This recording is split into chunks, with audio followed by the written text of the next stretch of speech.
El inmenso poder de intercesión de la Virgen María y conversiones impactantes. Antes de empezar con este contenido te pedimos que te suscribas al canal y actives todas las notificaciones.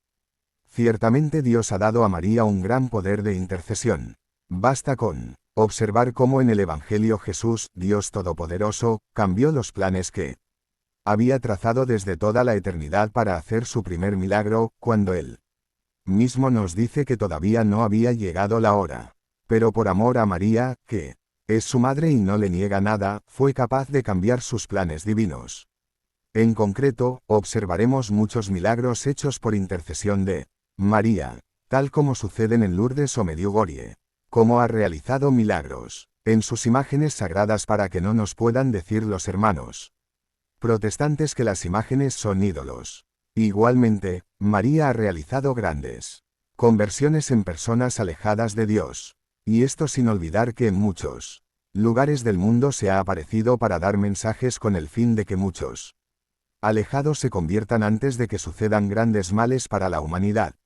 En todas partes el poder de María contra el demonio es total. Por eso, en muchos casos de exorcismos, en personas metidas en satanismo o con problemas de maleficios o de otros males, el invocarla es señal de triunfo. Los demonios huyen ante María, los brujos se quedan sin fuerzas, los poderes del mal quedan neutralizados y Dios triunfa por medio de María en muchas almas que se habían entregado al mal o al maligno. Que estos datos que vamos a presentar nos ayuden a amarla cada día más. Y a invocarla con fervor para que nos enseñe a amar cada día más a Dios y poder así conseguir la salvación eterna. Poder contra el demonio. Padre Amorth. Anota el gran exorcista Padre Amorth, una pareja con 5 hijos, 2 varones y 3 chicas. En varias ocasiones han rendido culto a Satanás, instigados por el novio de una de las hijas, miembro de una secta llamada Gato Negro. Este joven, aprovechando la ingenuidad de la familia, mandó construir en la casa una pequeña capilla dedicada a Satanás y logró realizar una especie de consagración. Todos se habían hecho unos cortes en los dedos a modo de bautizo de sangre. Además, el chico había llevado a cabo prácticas impúdicas. Por ejemplo, les había hecho beber a todos su orina mezclada con semen. En poco tiempo, la casa se convirtió en un infierno, gritos y peleas continuos, muebles chocando contra las paredes, objetos que se rompían o desaparecían sin motivo. Además, toda la familia era víctima de la violencia y padecía ahogos. También había grifos cerrados de los que seguía brotando agua, etc. Cuando me llamaron, aquello era para echarse las manos a la cabeza. Comencé a exorcizar a los miembros de la familia, uno por uno. Durante el exorcismo, los que permanecían en la habitación contigua imprecaban y se debatían, con el fin de obstaculizar mi labor. También exorcicé la casa y, además de las oraciones y sacramentos, utilicé óleo y agua benditos en abundancia. Destruimos todos los objetos que empleaban para el culto al demonio. Se retractaron del pacto con Satanás, renovaron los votos del bautismo y se consagraron al Sagrado Corazón de Jesús. Les pedí a todos que, además de ir a misa los días festivos, asistieran al menos a otra misa semanal en días laborables. Oficié una misa en la casa, todos se confesaron y tomaron la comunión. Para contrarrestar el efecto de la capilla dedicada a Satanás, construyeron en el patio, en un lugar destacado, una hornacina para la Virgen y en la entrada colocaron una imagen de Jesús misericordioso, el de Sor Faustina Kowalska. Aquel infierno fue desapareciendo paulatinamente, pero aún sigo exorcizando a los miembros de la familia. Soy optimista, porque ya he conseguido buenos resultados, y porque veo que todos ellos son sinceros en su empeño. El poder de Jesús Eucaristía y de la Virgen María consiguieron alejar a Satanás de la familia. Otros hechos reales. San Claudio de la Colombière relata el siguiente suceso: un desgraciado suicida se arrojó desesperadamente al agua para morir. Llevaba al cuello el santo escapulario del Carmen y le era imposible sumergirse. En vano se esforzaba el infeliz en descender al profundo de las mismas aguas le sostenían a flote contra su voluntad. Y admirado de aquel prodigio, que tanto brillaba en medio de las negras sombras de su desesperación, se persuadió de que el santo escapulario era el talismán divino que le cerraba la boca del infierno. No obstante lo cual, el desdichado cerró los ojos a tanta luz y los oídos a aquella voz tan elocuente, arrancando de su pecho el bendito escapulario. Y, haciendo luego por cuarta o quinta vez un nuevo y supremo esfuerzo para ahogarse, aconteció que las mismas aguas que antes se habían cerrado para mantenerle a flote, entonces se rasgaron y abrieron para tragarle. El suicida logró morir pecando, pero no pudo lograr morir hasta despojarse del escapulario del Carmen, santa librea de salvación, con la cual nadie puede morir sin morir en gracia. 8.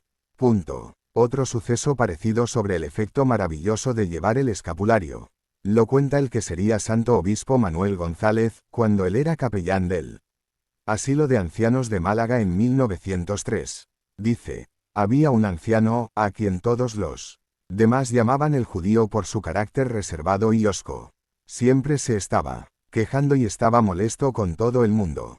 Tampoco asistía a misa ni comulgaba nunca. Pero una mañana, después de tanto hablarle, conseguí que me aceptara el escapulario de la Virgen del Carmen y que siempre lo llevara consigo. Un buen día, recibo aviso urgente de que el judío se había tirado por las escaleras, y miro hacia arriba, al último piso, y veo a un grupo de ancianos tirando de un hombre, amarrado a la cintura y colgando sobre el hueco de la escalera. ¿Qué había pasado? El judío, en un arranque de desesperación, se había tirado de la parte más alta de la escalera, pero, cuando ya su cuerpo estaba todo en el aire, se salió el cordón del escapulario y, como si fuera una cadena, se enredó entre sus dedos y la muñeca, formando un círculo con el brazo alrededor de uno de los hierros de la baranda y lo había retenido y dejado colgado en el vacío del último piso.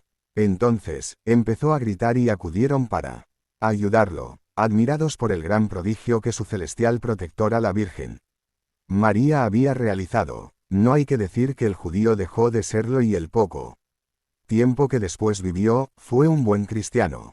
La medalla llamada Milagros a Santa Teresa de Calcuta.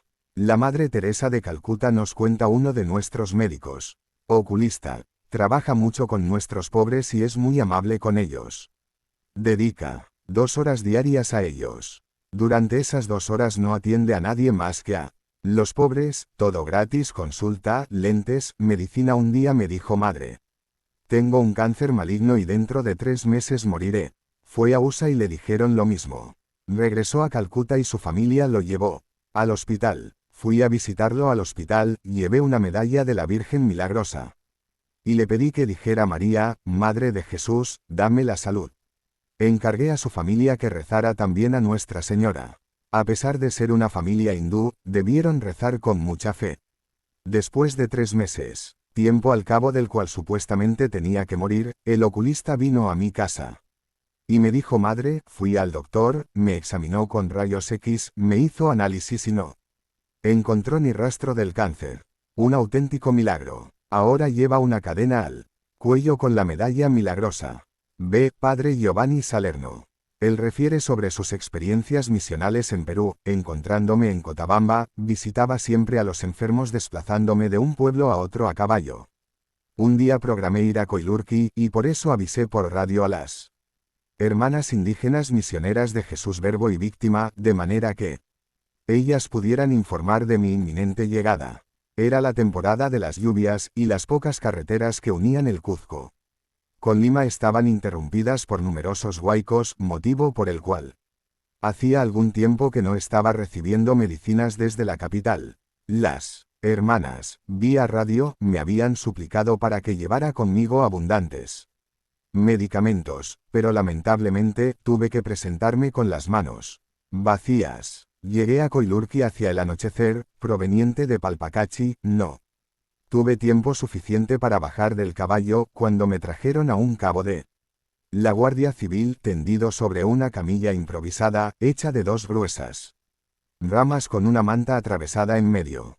Los parientes que lo cargaban me dijeron que desde hacía 8 días no comía, y que echaba continuamente sangre por la boca. También en mi presencia siguió arrojando sangre hasta llenar una vasijita. Estaba realmente muy grave y yo no tenía medicinas ni siquiera para cortar la hemorragia. Las hermanas lo recostaron sobre una cama en una sala contigua al dispensario. La mujer del enfermo, mientras tanto, me suplicaba que hiciera todo lo posible por salvarlo. Entonces tuve que hablarle muy claro, diciéndole que se necesitaba un milagro de la Virgen María para poderlo curar. Debo decir que, curando a los enfermos, he recurrido siempre mucho a la medalla milagrosa, y también en este caso les hablé, al enfermo y a su mujer, de las grandes gracias que la Virgen Santísima concede a los que con mucha fe llevan consigo su medalla milagrosa. Viendo la viva fe de los dos, puse la medalla milagrosa al cuello del enfermo y, junto con su esposa, recitamos 3 Avemarías.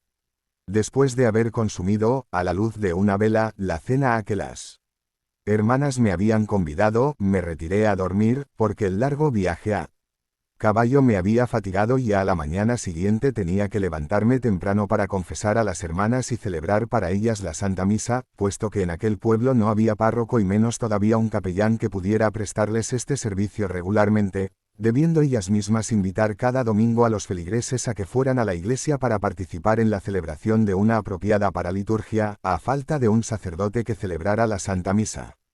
Hacia la medianoche, un fuerte estruendo proveniente de la verja del dispensario me despertó sobresaltado, mientras un extraño calor inundaba mi habitación. Me levanté a toda prisa para controlar qué había sucedido, pero, habiendo constatado que la verja del dispensario estaba bien cerrada, pensé que lo que había provocado aquel estruendo podía haber sido uno de los hijos del enfermo al visitar a su padre. Pasando delante de la sala donde se hallaba el enfermo, que honestamente, debo decirlo, temía que muriese durante la noche, estaba inmersa en un gran silencio.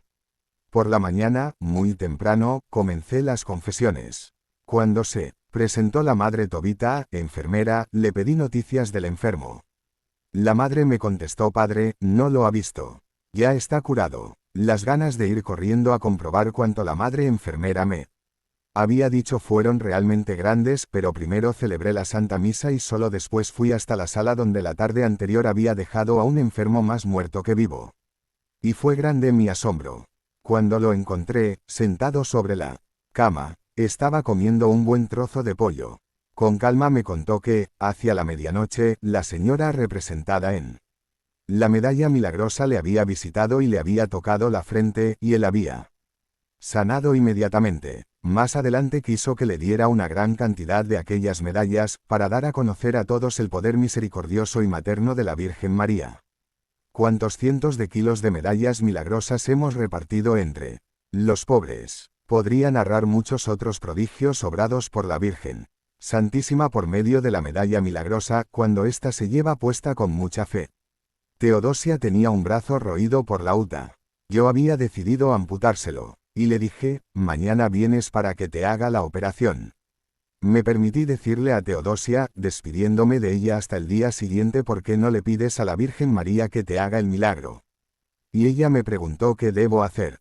Le di un poco de agua santa de Lourdes, diciéndole: tómala, y durante la noche pídele a la Virgen María que te haga este milagro. A la mañana siguiente, la estuve esperando, decidido a amputarle el brazo. Le había dicho que viniera temprano al dispensario, para ser una de las primeras en ser atendida, pero eran las 10 y aún no se la veía llegar. De pronto, escuché una algarabía creciente en las afueras del dispensario. Era Teodosia, que, inconteniblemente feliz, enseñaba su brazo a los demás enfermos que la rodeaban y les decía: miren mi brazo. Hasta ayer lo han visto cómo se caía a pedazos y apestaba, miren ahora cómo está sano. Y sobre sus hombros cargaba un corderito como regalo. Otro gran milagro: Basilio, 9 años, sufría de hidrocele. Esta infección se había extendido a todo su cuerpo, de forma que parecía una gran pelota inflada. En cualquier parte de su piel donde se apoyara un dedo, este se hundía. Le suministré cierto tipo de medicinas, pero inútilmente. El muchacho no se curaba, sino que, por el contrario, empeoraba cada vez más. Hasta que, cierto día, ensillé un caballo con la intención de cargar sobre él a Basilio y enviarlo a Cuzco, acompañado de unos guías que le procuré, pues había que sortear la cordillera muy despacio, cabalgando al menos durante 5 días. Acostamos a Basilio sobre el caballo y le oí quejarse del dolor con tanta intensidad que me dije a mí mismo no resistirá y llegará muerto. Entonces lo hice bajar del caballo, y le dije a su madre, entregándole al mismo tiempo un poco de agua bendita: pídele este milagro a la Virgen Santísima. Ninguna medicina puede curarlo. Al día siguiente, por la mañana, temprano, me estaba aseando en el patio de la casa, pues en Tambobamba, al comienzo de la fundación del dispensario. No teníamos servicios higiénicos ni nada parecido cuando llegó la mamá de Basilio. Ella, que los demás días me pedía enseguida alguna medicina, aquella mañana me sorprendió diciéndome: Basilio tiene hambre. Tienes que darme algo de comida. Yo me molesté, pensando cómo se está burlando de mí, pero ella insistía en pedirme alimentos. Entonces, acompañado de Nemesio, un joven indio que me ayudaba haciendo también de intérprete, fui a la cabaña de Basilio.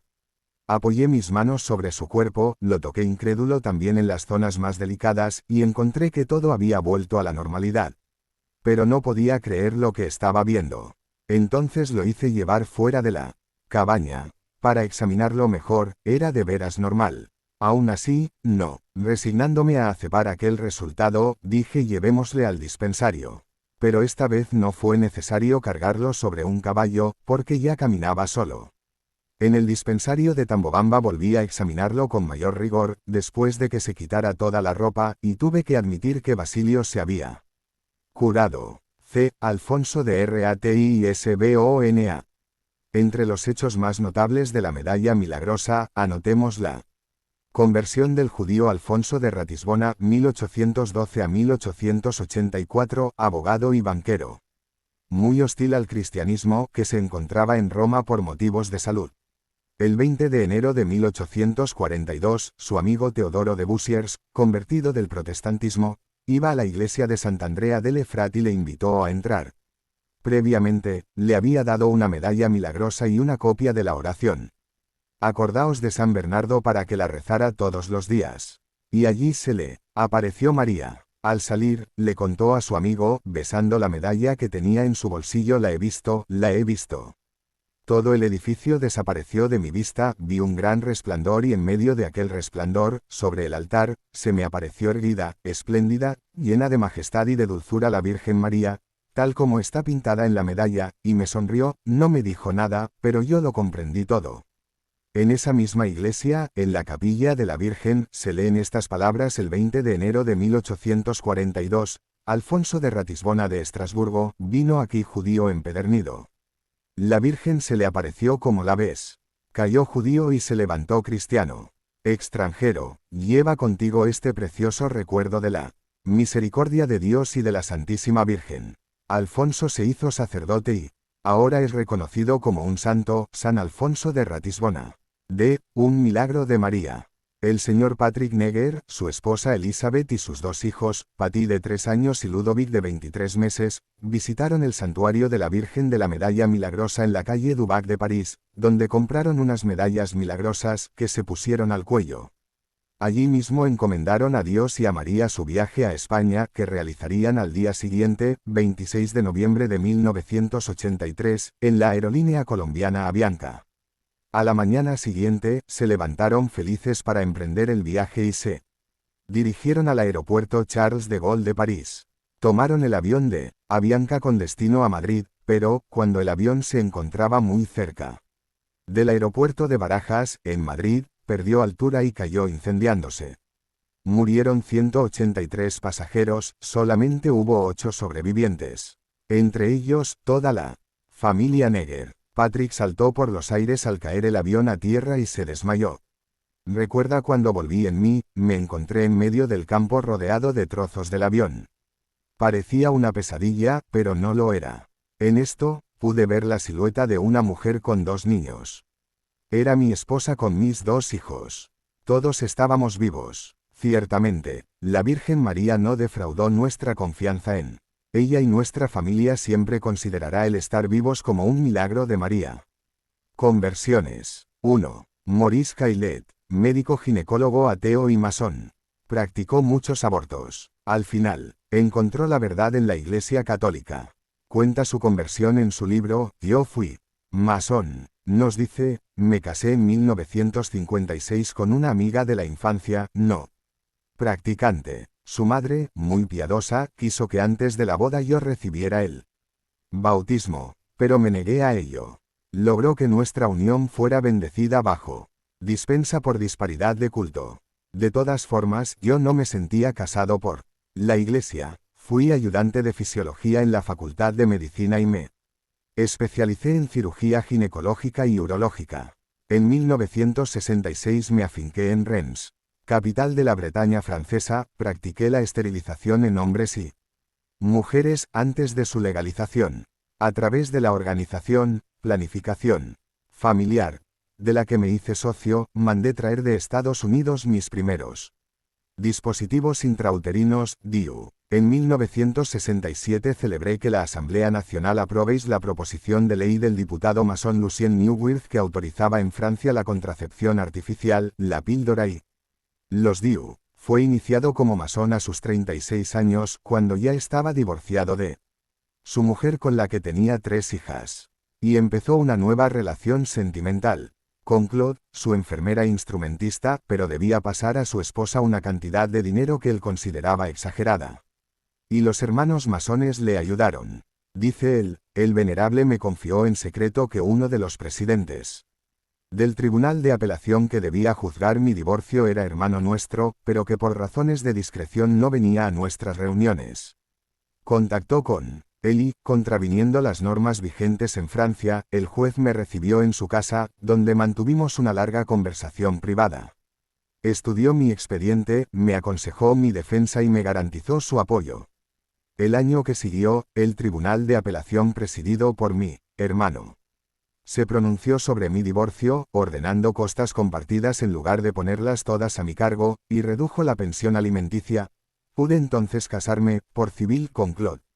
Esta boda se completó en la logia con una ceremonia de reconocimiento conyugal. A principios de octubre, fui elegido venerable maestro de una nueva logia por lo que ostentaba el cordón azul, símbolo de mi autoridad en 1981, tras la elección de François Mitterrand como presidente de la República. Por mi pertenencia al Partido Socialista fui nombrado miembro de una comisión en el Ministerio de Salud, a cuyo titular y alcalde de nuestra ciudad Edmond Derbe, conocía sin saber todavía que era masón, aunque éramos camaradas en el Partido Socialista en Rennes. Hay que decir que la llegada de Mitterrand al poder con una docena de ministros masones, desencadenó numerosas solicitudes de admisión en las logias.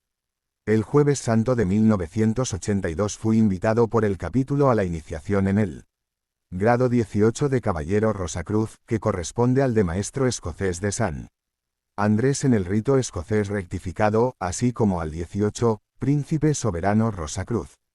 En el rito de perfección desde principios de 1983, mi esposa padecía trastornos en forma de úlceras en todo el aparato digestivo que eran muy dolorosas y reducían a casi nada su alimentación. Ni mis colegas de la facultad ni un curandero famoso encontraban explicación ni remedio.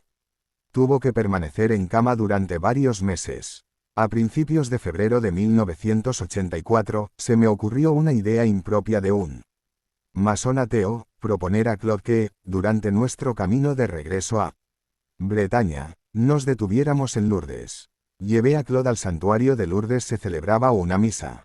Yo no había seguido nunca una Eucaristía y no había prestado atención en las bodas y funerales en los que había asistido como parte de la obligada vida social. En un momento dado, el sacerdote se levantó y leyó con solemnidad, pedid y recibiréis, buscad y encontraréis. Palabra de nuestro Señor Jesucristo. Me quedé estupefacto. Esta frase, que había escuchado durante la primera iniciación, eran palabras de Jesús. De repente, escuché con claridad en mi cabeza una voz dulce que me decía, está bien, pides la curación de Claude. Pero ¿qué ofreces tú? Durante un tiempo, que no puedo determinar, quedé fascinado por esta locución interior, incapaz de seguir el desarrollo de la misa.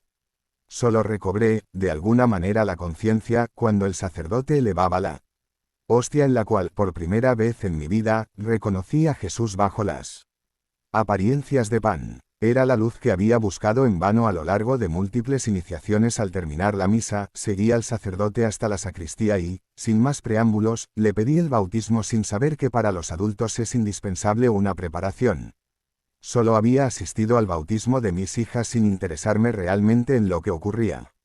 Claude se sorprendió, creyendo que se trataba de una broma o que me había vuelto loco. Sin embargo, en el camino de regreso mi curiosidad, insaciable sobre las cuestiones de la fe y la vida cristiana, sobre la forma de rezar y mi insistente deseo de ser bautizado, terminaron por convencerla de que mi transformación y mi conversión no era una engañifa ni una chifladura. Por otro lado y para sorpresa mía, algunas de mis convicciones más arraigadas se derrumbaron en unas horas. Un día, al manifestar su conversión, los hermanos dejaron de dirigirle la palabra. El sábado de Pascua recibió el bautismo y confirmación. Claude estaba presente y curada sin que se hubiera aplicado ningún nuevo tratamiento. A partir de su conversión, el hermano jefe de su trabajo comenzó a hostilizarlo para que dimitiera, bajándole de categoría.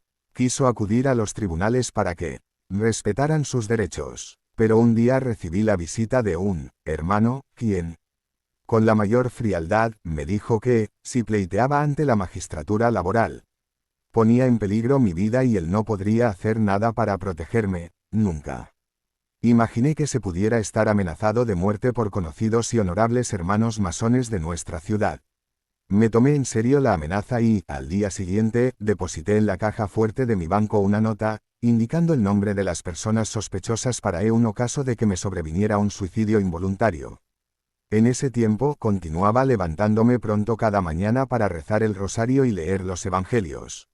Poco tiempo después de mi bautismo, me apunté a un curso por correspondencia para obtener un diploma de propedéutica en teología. Durante el verano fue con su esposa a visitar la abadía católica de St. Anne de Kergonan. Acudimos a oír vísperas. Qué pureza, qué sencillez, qué intimidad y, al mismo tiempo, qué efecto sobre el alma y sobre el cuerpo. Sí, sobre el cuerpo. Claudia podía alimentarse normalmente, pero aún tenía fístulas. Al salir de la iglesia, me dijo que, durante los cantos, había dejado de sufrir. El sacerdote de la abadía con quien habló, le aconsejó arreglar su problema matrimonial. Después de un par de años, todo se solucionó y pudieron casarse por la Iglesia Católica, en la que entraron definitivamente por medio del padre Ives de la abadía. Se dedicó con su esposa a evangelizar a través del mundo dentro del movimiento católico carismático. 2. Larry Lewis. Era pastor de la iglesia metodista y dice, un día de 1996, le hablaron a mí, esposa de las apariciones de la Virgen María, que tenían lugar desde 1981 en Medjugorje, ex Yugoslavia, y la invitaron a una conferencia en Wichita, Kansas. Allí hicieron una oración de consagración al Inmaculado Corazón de María. A mí me pareció una oración demoníaca, como si tuviéramos que entregar nuestra vida a María en lugar de entregarla a Dios. Por eso, le pedí consejo al padre Bima. Él me dijo, ¿alguna vez le has dicho a tu esposa, te amo, te adoro y beso el lugar que pisan tus pies o algo parecido? La has mirado con ternura a sus ojos y le has jurado un amor total y eterno. Le has dicho palabras como, soy totalmente tuyo y para siempre. Pues esas mismas palabras de amor las usan los católicos al consagrarse a María como su reina y señora, manifestándole su amor para que por medio de ella, puedan amar más y mejor a Jesús, pues María es el camino hacia Jesús. Mi esposa compró un rosario después de la conferencia, pero me parecía que era como un ídolo, así que decidió llamar por teléfono a ver si le podían cambiar el rosario por otra cosa diferente. Le dijeron que sí, y cuando llegó, Bob y su esposa Joanna, que eran los dueños de la tienda, le hablaron de las apariciones de María en Medjugorje, donde habían estado de peregrinos. Bob había decidido hacer rosarios con sus propias manos para fomentar el rezo del rosario como pedía María. Ese año gasté $5,000 en libros, casetes, videos y otros materiales para estudiar la fe católica hasta que nos convencimos que era la verdadera fe. Y he descubierto que mi amor a Jesús se ha incrementado al amar a María, que nos lleva a Jesús. El 12 de septiembre de 1997 le entregué los papeles de mi ordenación como pastor, a mi obispo de la Iglesia Unida Metodista, dejando atrás 30 años de ministro protestante para hacerme católico. Ahora sí, mi esposa y yo, podemos decir que estamos en casa. En enero de 1998 hicimos un viaje a Roma y en marzo viajamos al Santuario de María en Medjugorje para agradecerle a María nuestro ingreso a la fe católica, que tuvo lugar en la vigilia de Pascua de 1998. 3. María Vallejo Nájera. María Vallejo Nájera refiere sobre su conversión que fue a Medjugorje con un grupo de inglesas porque dos de sus amigas de Londres, donde vivía, le habían invitado, a pesar de que ellas eran anglicanas. Al llegar todo lo veía desde un punto de vista material sin observar nada de sobrenatural, pero en un cierto momento en que iban de camino a oír el testimonio de Jacob el más pequeño de los videntes, ella se detuvo un momento y miró al cielo. Y nos dice, fijé la mirada en las nubes y, a pesar de la transparencia que emanaba ese cielo, me percaté de que algo que provenía de él comenzaba a caerme sobre los hombros. Mi visión física era incapaz de captar esa misteriosa esencia, pero a través del alma supe que había algo absolutamente real. Agudicé la vista. Mis pupilas no divisaban la naturaleza de aquella brisa tierna, de esa extraña bruma cargada de la esencia de Dios que caía en forma de rocío y se posaba sobre mí tal y como lo hacen los copos de nieve en un día de invierno. Notaba el aliento de Dios calándome suavemente los miembros, posándose sobre brazos, cabeza y espalda. Cada poro de mi piel captaba y recibía de forma sublime aquel misterioso haz de luz formado de agua fina. Materialmente inexistente y sobrenaturalmente real. Me conmoví profundamente. Aquello se anclaba en el centro de mi corazón, dándome una sensación de puro amor. Sufrí una gran sacudida durante 3 segundos, un zarpazo de amor tan imponente que aún no alcanzo a comprender que no muriera en ese instante. Esos 3 segundos cambiaron mi vida para siempre, trazando una línea compacta entre un antes y un después en el estado de mi alma. Nada ni nadie será capaz jamás de entender cuánto nos ama Dios. Sin embargo, yo lo supe en un instante, se trataba de un amor monumental e incontenible, un río de afecto hiperbólico, absoluto y perfecto, tan extraordinariamente luminoso que no existen palabras humanas en ninguna lengua capaces de describirlo. Me miré aturdida las manos y comprobé que no estaban mojadas porque sentía entonces que se empapaban con un rocío fino y delicado. Una certeza real de ser amada me poseyó por completo. El corazón me comenzó a latir a velocidad de vértigo. Me asusté. ¿Qué era aquello que me rociaba desde el cielo? Oí una voz poderosa y perfecta: hija mía, así es como te amo. En una milésima de segundo sentí como un haz de luz pasaba frente a mis ojos, arrastrando en su estela todas las escenas de mi vida. Miles de imágenes y secuencias desfilaron representando los momentos más esenciales que había experimentado a lo largo de mis 36 años de vida, las heridas, los errores, los pecados, las palabras. Todo, absolutamente todo, me fue revelado. Un infinito número de pecados, negros como una noche de tinieblas, enturbiaban e impregnaban mi alma de porquería. Percibí el dolor que en momentos de debilidad humana había provocado en otras personas y supe de inmediato que tal bofetada hacia los afectos ajenos había sido siempre direccionada hacia Jesús. Este hecho me llenó de espanto a la vez que una insoportable vergüenza sacudió mi interior. La imagen de una compañerita del parvulario de quien yo me burlaba cruzó como un rayo sobre mi entendimiento. ¿Qué dolor habían causado mis risas sobre esa vulnerable criatura? Todo mi ser se estremeció. ¿Cuántas tinieblas llevaba entre mis manos como único ofrecimiento ante la presencia de Dios? Y era esa el alma que yo hubiera tenido que presentarle en caso de haber fallecido. Las escamas de mis ojos se me habían caído al fin y supe que no estaba preparada para entrar en el cielo. La mujer que arrogantemente se consideraba buena por el solo hecho de no matar ni robar, tendría un destino muy destino al esperado. Me enfrentaba a un larguísimo purgatorio, dado que había amado poco. Y Dios me estaba haciendo entender que a Él solo le interesa nuestro amor.